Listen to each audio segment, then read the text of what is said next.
ഇതാണ് spider grip. നിങ്ങൾക്ക് hand stand പഠിക്കാനായി യൂസ് ആവുന്ന കുറച്ച് സ്കിൽസ് പഠിച്ചാലോ. അപ്പോൾ ഇത് day 12 of learning calisthenics from the scratch. First one frog stand ആണ്. നിങ്ങളുടെ കൈനെ ഫുൾ ഇങ്ങനെ സ്ട്രെയിറ്റ് വെക്കാണ്ട് കുറച്ച് ബെൻഡ് ചെയ്തിട്ട് ഹോൾഡ് ചെയ്യുക. ഞാൻ കാണിച്ചു തരാം.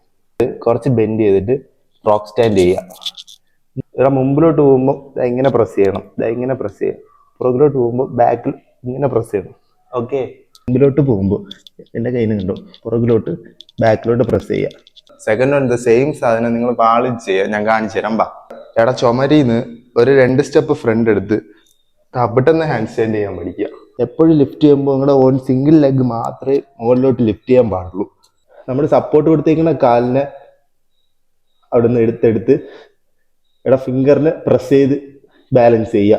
എൻ്റെ ഫിംഗർ നോക്കിക്കോ, അപ്പം നിങ്ങൾക്ക് കറക്റ്റ് മനസ്സിലാവും. ഓക്കെ, ഇവിടെ ഹാൻഡ് സ്റ്റാൻഡ് പഠിക്കുമ്പോൾ എല്ലാവരും വീണിട്ടാണ് പഠിക്കുന്നത്. സോ നമുക്ക് എങ്ങനെ സേഫ് ആയിട്ട് ലാൻഡ് ചെയ്യാന്ന് നോക്കാം. ഇവിടെ എല്ലാവരും ആദ്യമായിട്ട് പ്രാക്ടീസ് ചെയ്യുമ്പോൾ എല്ലാവരും മുമ്പിലോട്ടാണ് വീഴണത്. നമുക്ക് എങ്ങനെ സൈഡിലോട്ട് വീഴണേന്ന് നോക്കാം. ഫസ്റ്റ് ഞാൻ ആദ്യം നിങ്ങൾ ചെയ്യുന്ന മിസ്റ്റേക്ക് കാണിച്ചു തരാം. എല്ലാവരും പ്രാക്ടീസ് ചെയ്യുമ്പോൾ കിക്ക് ചെയ്ത് മുമ്പിലോട്ടാണ് വീഴുന്നത്. അപ്പോൾ ബാക്ക് ഇഞ്ചുറി ആവാൻ ചാൻസ് ഉണ്ട്.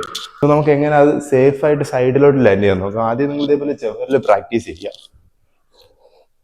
സോ ഇങ്ങനെ എടുത്ത് 1 ലെഗ് മാത്രം ഇങ്ങനെ ബാക്കിലോട്ട് പോകുന്നതിന് മുമ്പേ നിങ്ങളുടെ ലെഗിനെ ഒന്ന് സൈഡാക്കി കൊടുത്താൽ മതി. ജസ്റ്റ് സേഫ് ആയിട്ട് എളുപ്പത്തിൽ തന്നെ ലാൻഡ് ചെയ്യാൻ പറ്റും. No injury. ഹാൻഡ് സ്റ്റാൻഡ് പഠിക്കുമ്പോൾ ഇഞ്ചറി വരാണ്ട് പെട്ടെന്ന് തന്നെ പഠിച്ചെടുക്കാൻ പറ്റും. അപ്പോൾ നിങ്ങൾക്ക് ഈ വീഡിയോ ഇഷ്ടപ്പെട്ടെങ്കിൽ ആ ലൈക്ക് ബട്ടൺ, ഫോളോ ബട്ടൺ ഒന്ന് അടിച്ച് പൊട്ടിച്ചേക്കണേ.